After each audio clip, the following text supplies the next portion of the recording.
अर्धा किलो बटाट्यासाठी अर्धा किलो गव्हाच्या पिठाचा वापर करा। हे बघा असं। नमस्कार मंडळी, मी स्नेहल तुमच्या माझ्या किचन मध्ये मनापासून स्वागत करते। हे बटाटे आहेत मंडळी, बटाटे छान धुवून घ्यायचे आहेत। हे बघा मंडळी, पूर्ण पाणी काढून घ्यायचं आहे यामधलं। पण गॅस चालू केलेला आहे, त्यावरती आपण कुकर ठेवायचा आहे। कुकर मध्ये आपण कमीत कमी 2 ते 3 ग्लास पाणी टाकायचं आहे। पाण्याला थोडीशी उकळी येऊ द्यायची आहे। बघा मंडळी, पाण्याला थोडीफार उकळी आलेली आहे। आपण आता काय करायचं आहे, नंतर यावरती एक झाकण लावायचं आहे। गॅस मीडियम करायचा आहे। मीडियम गॅसवरती 3 शिट्टी घ्यायची आहे। 3 शिट्टी झाल्याच्या नंतर भेटू मंडळी। 3 शिट्टी झालेली आहे। आपण आता गॅस बंद करायचा आहे आणि याची थंड होण्याची वाट बघायची आहे मैत्रिणींनो। चला मंडळी, आपला कुकर थंड झालेला आहे। आपण आता काढायचा आहे। बटाटे कधीही उकडताना त्यामध्ये पाणी टाकू नका, वाफेवर बटाटे शिजवा। कुकर मध्ये पाणी टाकायचं, पण डब्यामध्ये पाणी न टाकता बटाट्याला आपण हळूहळू 3 शिट्ट्या घ्यायच्या आहेत मीडियम हीट वरती। चला, हे बटाटे आपण सर्व सोलून घेऊया आहे। आता काय करायचं, आपण अशी किसणी घ्यायची। तर किसणीचा जो जाडा भाग आहे ना, त्या बाजूकडून आपण हे बटाटे सर्व किसून घ्यायचे आहेत। फार वेळ नाही लागत त्याला। शेवटचा जो बटाटा उरलेला असतो तो किसताना थोडा हाताला सांभाळून आपण हे किसून घ्यायचं आहे। हे बघा असं। चला, बटाटा आपण सर्व किसून घेतलेला आहे मैत्रिणींनो। आता आपण पुढचं प्रोसेस करूया। यामध्ये आपण आता साहित्य ऍड करायचे आहेत, जसे की लाल मिरची पावडर अर्धा चमच आहे, हळदी आहे पाव चमच, हे ओवा आहे पाव चमच, हे अद्रक लसूण आहे। आपण याला थोडंसं किसून घ्यायचं आहे, किंवा तुम्ही जाडसर ठेचलं तरी चालेल। अशी एक छोटीशी किसणी घ्यायची, त्यावरती आपण हे अद्रक आणि लसूण असाच आपण सर्व लसूण किसून घेऊया। यासाठी थोडी लसणाची कळी जरा जाडसर असावी किसताना, म्हणजे हाताला नाही लागणार। जेवढे आपले बटाटे तेवढं साहित्य आपण टाकायचं आहे। बटाटे अर्धा किलो होते, यासाठी 5-6 कळ्या लसूण होता आणि 1 इंच अद्रक होतं। तर त्याप्रमाणे साहित्य ऍड करा, म्हणजे पदार्थ थोडा व्यवस्थित चविष्ट लागेल। नंतर काय करायचं, आपण लाल मिरची तर टाकलेलीच आहे, 2 आपण हिरवी मिरची टाकूया। जर मुलांना डब्यात द्यायचं असेल तर मिरची हिरवी टाकू नका, लाल मिरची खूप आहे, कारण त्यामध्ये आपण अद्रक लसूण ओवा टाकलेला आहे। टेस्ट फार छान लागते, त्यामुळेच तेवढ्या साहित्यामध्येच टेस्ट छान लागेल। ही हिरवी मिरची ना ऑप्शनल आहे, तुम्हाला आवडत असेल तर टाका। लाल मिरची जी आहे ती काश्मीरी आहे, जास्त तिखट नाही। इथपर्यंत समजलं मैत्रिणींनो। हे छोटे छोटे 2 कांदे आहेत मैत्रिणींनो, बारीक बारीक कापून घ्यायचे आहेत। आणि ही कोथिंबीर आहे, तर कोथिंबीर कशी असते तुमच्या आवडीप्रमाणे टाका, कमी जास्त करू शकता, याचं काय नाही। चवीप्रमाणे मीठ टाकायचं आहे, म्हणजे पहिलं थोडंसं टाकूया, नंतर पीठ मळताना आपण टाकणारच आहोत। आता हा पदार्थ आपण थोडासा मिक्स करून घ्यायचा आहे। समजलं इथपर्यंत? हे गव्हाचं पीठ आहे मंडळी, आपण गव्हाचं पीठ यामध्ये टाकूया। तर अर्धा किलो बटाट्यासाठी अर्धा किलो गव्हाच्या पिठाचा वापर करा। हे छान मिक्स करून घ्यायचं आहे।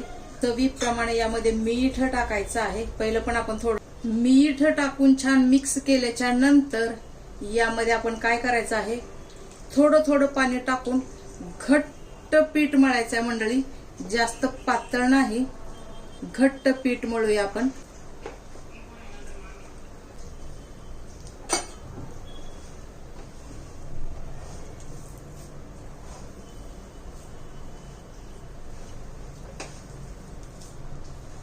एकदम जर पाणी टाकलं तर काय होईल, हा पदार्थ पातळ होईल, आणि पातळ झाल्याच्या नंतर परत आणखीन आपल्याला यामध्ये पीठ मिक्स करावं लागेल। आणि पीठ मिक्स केल्यानंतर जशी आपल्याला चव पाहिजे तशी भेटणार नाही यामध्ये, कारण आपण साहित्य जेवढं पीठ आहे तेवढे साहित्य यामध्ये घेतलेले आहेत। छान हलक्या हाताने हे हळूहळू मळून घ्यायचं आहे, घट्ट असं।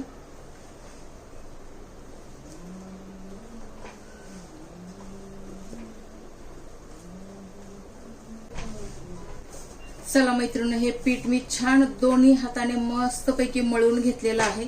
आपण यामध्ये थोडंसं तूप लावून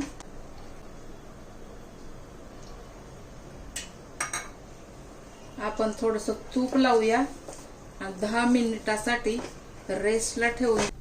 चला मैत्रिणी, 10-12 मिनिट झाले आहेत. ह्या पिठाला आपण आणखीन एकदा छान मळून घ्यायचं आहे. मळल्याच्या नंतर आपण हे पीठ एका बॉल मध्ये काढून ठेवूया आणि पुढच्या पदार्थाला सुरुवात करूया. चला मैत्रिणींनो, यामधलं आपण थोडंसं पीठ घ्यायचं आहे. राऊंड आकाराचा एक पेढा बनवायचा आहे. पिठामध्ये दोन्ही साइडनं डीप करायचं आहे किंवा पीठ दोन्ही साइडनं लावून घ्यायचं आहे. खाली थोडंसं पीठ टाकायचं आहे. चला मंडळी, तर हा आहे आपला, ज्याला स्टफिंगचे पराठे येत नाहीत त्यांच्यासाठीचा पराठा आहे. कधी कधी काय होतं, बटाट्याची स्टफिंग बाहेर येते, त्यासाठी आपण असे हे पराठे करून घ्यायचे आहेत. दोन्ही साइडनं छान लाटून घ्यायचे आहेत. साईज तुम्ही तुमच्या आवडीप्रमाणे करा. हा पराठा थोडासा जाडाच राहू द्या. चला मैत्रिणींनो, तवा मिडियम गॅसवरती छान हळूहळू गरम केला आहे. तवा कधीही पटकन गरम नाही करायचा, यामुळे काय होतं, आपला पदार्थ खाली लागला जातो. चला, तवा छान कडकडीत गरम झालेला आहे. आपण हा आपला बटाट्याचा पराठा, आलूचा पराठा छान पैकी दोन्ही बाजूने शेकून घ्यायचा आहे. काय होतं मंडळी, आपण बटाट्याचे पराठे करतो ना, तर आपले पराठे कधी कधी फाटतात. तर त्यासाठी आपला हे छान पैकी दोन्ही बाजूने छान गोल्डन ब्राऊन शेकायचा आहे मंडळी. वरची बाजू भाजली की खालची बाजू पण आपण लगेच पलटी मारून भाजून घ्यायची आहे. वरती आपण तूप लावायचं आहे. तर तूप तुम्ही किती तुमच्या आवडीप्रमाणे लावा, किती लावणार आहात ते. चला, दोन्ही बाजून आपले पराठा छान भाजलेला आहे.